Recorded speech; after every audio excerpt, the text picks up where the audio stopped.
Patuloy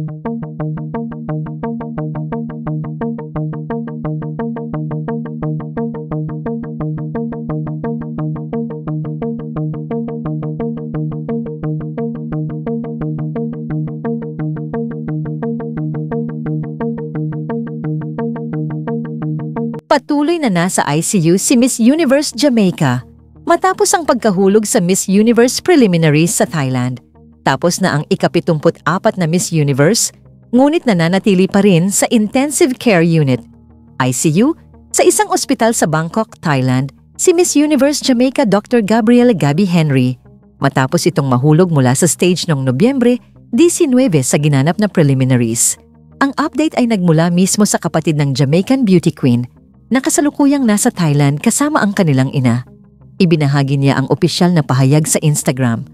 Ayon sa kabuuang post na isinalin na sa Tagalog, ito ay opisyal na update tungkol sa kalagayan ni Dr. Gabrielle Gabby Henry na patuloy na nakakonfine sa Thailand. Inabisuhan ni Dr. Felicia Henry Samuels, kapatid ni Gabby at kasama ng kanilang ina na si Maureen Henry, ang organisasyon tungkol sa pinakabagong developments.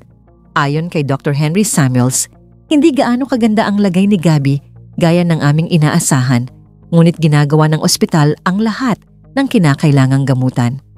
Ipinahayag din ng mga medical personnel na kinakailangan ni Gabrielle na manatili sa ICU nang hindi bababa sa 7 araw para sa patuloy na masusing pagmamanman at espesyal na pag-aalaga ng mga doktor.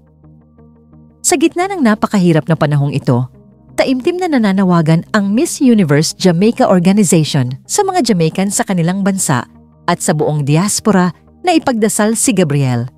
Hinihikayat din namin ang mga kaibigan, taga-suporta at well-wishers sa buong mundo na samahan kaming itaas siya sa pag-ibig, lakas at pag-asa. Magalang naming hiniling sa publiko at social media users na iwasan ang pagkalat ng negatibong komento, maling impormasyon o spekulasyon na maaaring magdulot ng dagdag na hirap sa pamilya. Ang aming pangunahing pokus ay ang paggaling ni Gabrielle at ang kapakanan ng kanyang mga mahal sa buhay. Hinihiling namin ang patuloy na malasakit, pag-unawa at privacy habang hinaharap ng pamilya ang mahirap na panahong ito. Samantala, si Fatima Bosch mula sa Mexico ang kinurunahang 74 na Miss Universe, kung saan mahigit 100 kandidata mula sa iba't ibang bansa ang lumahok, na nababahiran ngayon ng mga iba't ibang kontrobersya ang kanyang pagkapanalo. Habang si Miss Philippines Sahtisa Manalo ang itinanghal na third runner-up.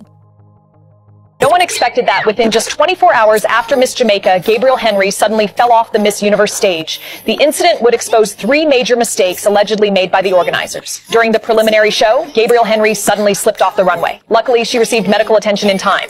But once the video went viral, the internet exploded. At first, everyone thought it was just a simple misstep, but the more people rewatched it, the more it seemed like something else was going on. What looked like an avoidable accident is now being linked to 3 possible errors by the organizers. First theory, possible stage design issues. Some viewers shared screenshots claiming there was an unfinished gap right in the middle of the path the contestants had to walk. If that's true, then it's a serious safety hazard that makes an accident almost unavoidable. Second theory, lighting problems. Many people at the venue commented that the stage was dark, while the background animations were flashing intensely. With heels on and a fast rhythm to maintain, that kind of visual chaos can easily make someone lose their footing. Third theory, lack of proper rehearsal. Some believe the contestants didn't seem fully familiar with the stage layout. And when a stage is complex, one unfamiliar step can go wrong very quickly. But there's also another group of people who believe we shouldn't jump to conclusions or blame one side right away. So what do you think? Do you believe this was just an accident, or is there really something wrong with the stage setup?